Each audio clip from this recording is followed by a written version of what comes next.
Leitura do capítulo Filosofia e Memória, presente no livro Ensaios Filosóficos de Benedito Nunes, publicado pela editora Martins Fontes em 2011 e organizado e apresentado por Vítor Sales Pinheiro. A filosofia está comprometida com a memória por um laço originário. Voando ao crepúsculo, a coruja de Minerva pousou no ombro de Mnemosyne. Engastada nos grandes mitos órficos da imortalidade e da queda, a anamnese socrático-platônica foi a primeira figura completa da racionalidade que surgiu no século V a.C. entre os gregos. Pela voz de Sócrates, o Menon de Platão enunciaria a doutrina da reminiscência. Conhecer é recordar. Da imagem sensível, a anamnese, contrapartida ético-pedagógica dessa doutrina, faria despertar, sob o traço da reminiscência perdurável, a lembrança do mundo suprassensível das ideias, fundamento da visão das essências, da intuição noética, ligando o destino do homem à possibilidade de recuperação de um estado anterior da existência eterna de sua alma.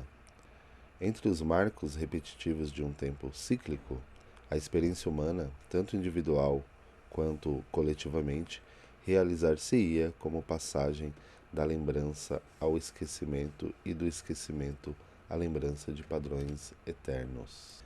A cidade exerceu o papel de mediadora coletiva dessa passagem, no espaço público da polis. A prática das virtudes políticas que imitam aqueles padrões eternos, principalmente o da justiça, de que garantiria aos cidadãos a fama que lhes perpetuasse os atos dignos de remembrança, e que a palavra dos poetas e historiadores transformavam em tradição.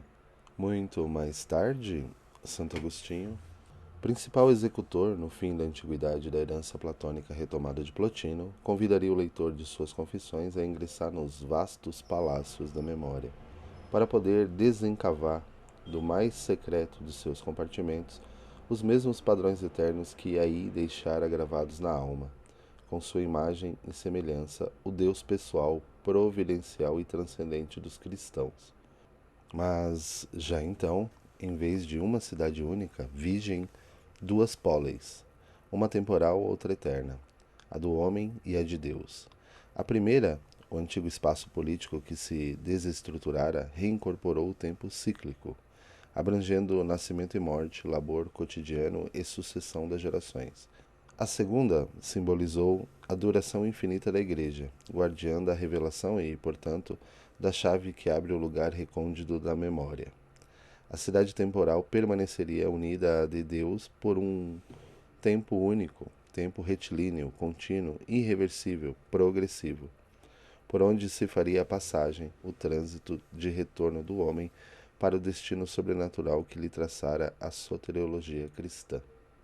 Porém, não era mais ao homem como cidadão, e sim ao homem como molde de todos os indivíduos, ao espírito, ao sujeito humano, aquele a quem a Igreja oferecia a passagem de que é a única mediadora, pois que, guardiã da revelação como fonte de conhecimento superior, transformada em tradição verdadeira, ela também o é tanto da memória das coisas passadas quanto da expectativa do futuro através do presente.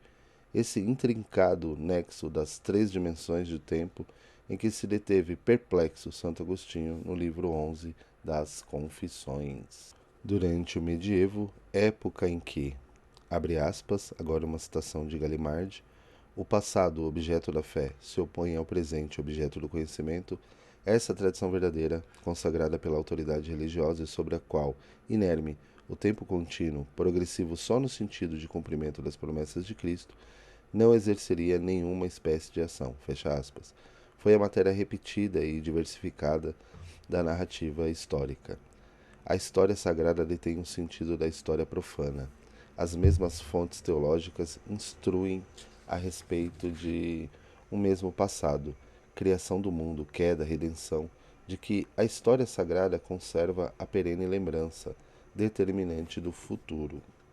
Com o Renascimento, o tempo retilíneo começaria a ser transposto para a órbita da atividade humana, Embora o tempo cíclico se infiltrasse, como se pode concluir na concepção de Vasari, no sentimento de um período que era novo, jovem, moderno, por força de um pensamento e de uma arte, que recuavam, opondo-se ao passado perepto do medievo, à antiguidade clássica, juntando a infinitude do tempo linear a um espaço também infinito, a revolução científica dos séculos XVI e XVII, imbuída das potencialidades infinitas do conhecimento humano, proclamadas por Giordano Bruno, completaria aquela transposição.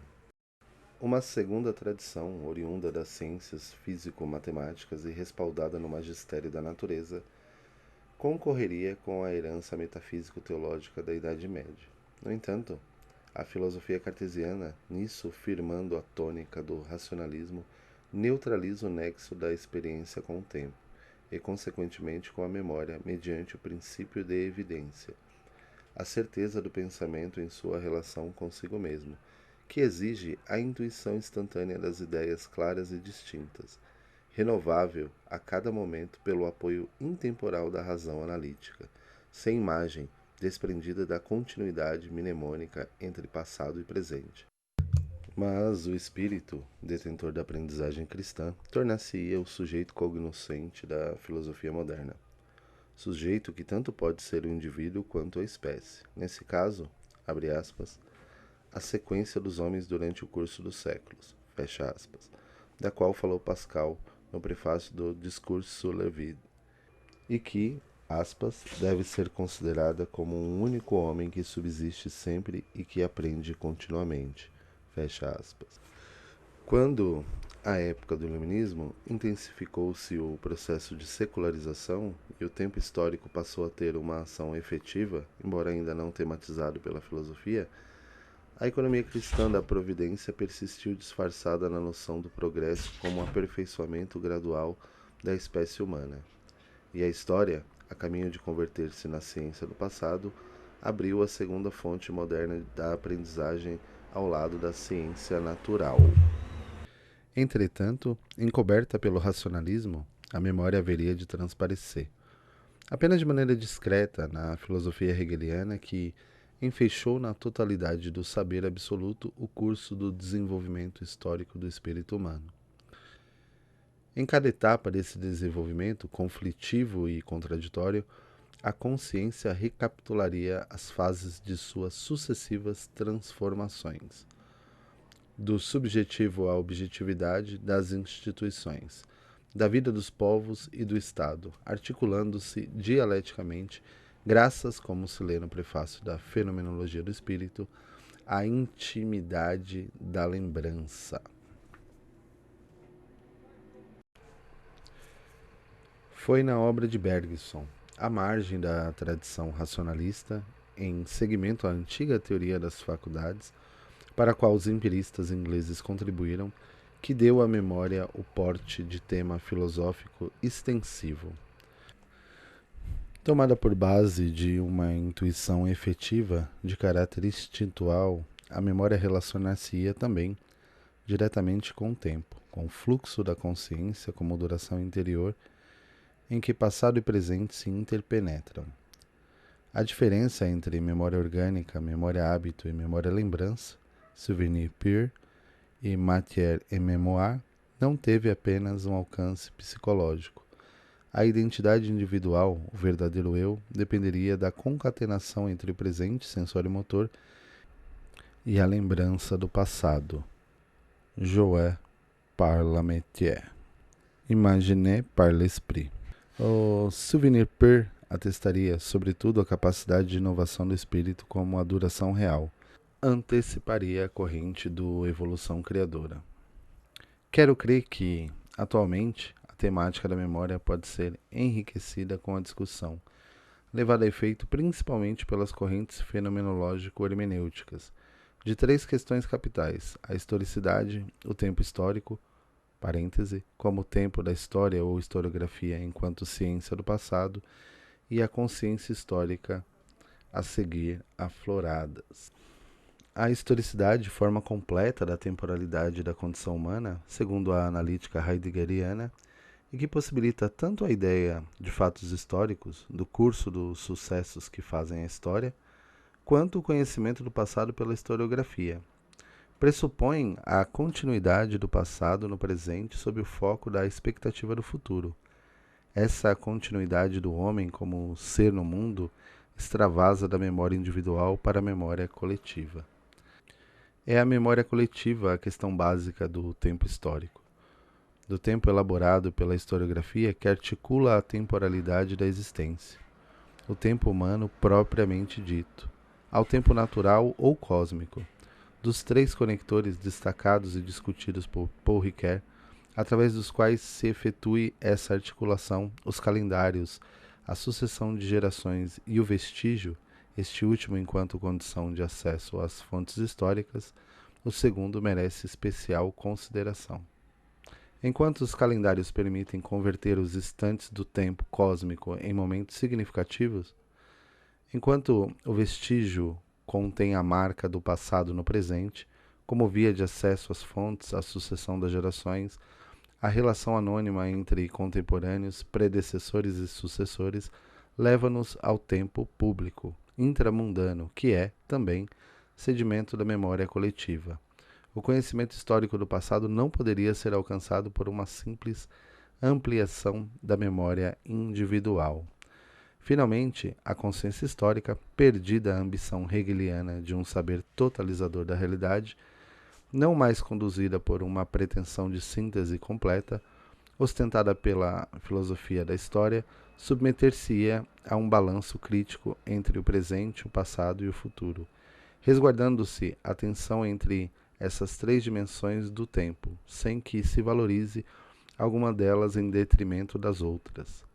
Desse balanço resultaria, depois de passar por uma análise dos conteúdos ideológicos, o reconhecimento da força da tradição, integrando a dialética da experiência que constitui, abre aspas, a cadeia de interpretações e reinterpretações das heranças do passado.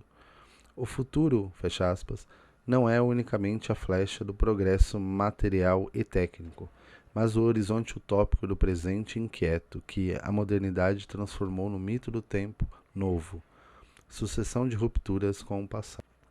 Diante da diversidade de culturas, em nossa época de fastígio da ciência, como forma de conhecimento sob dominância tecnológica, época também de exacerbação das rupturas com o passado e da valorização ideológica do futuro como dimensão privilegiada do tempo, a filosofia assume, entre outras funções modestas, o encargo hermenêutico de intérprete das heranças culturais e das modalidades de consciência histórica.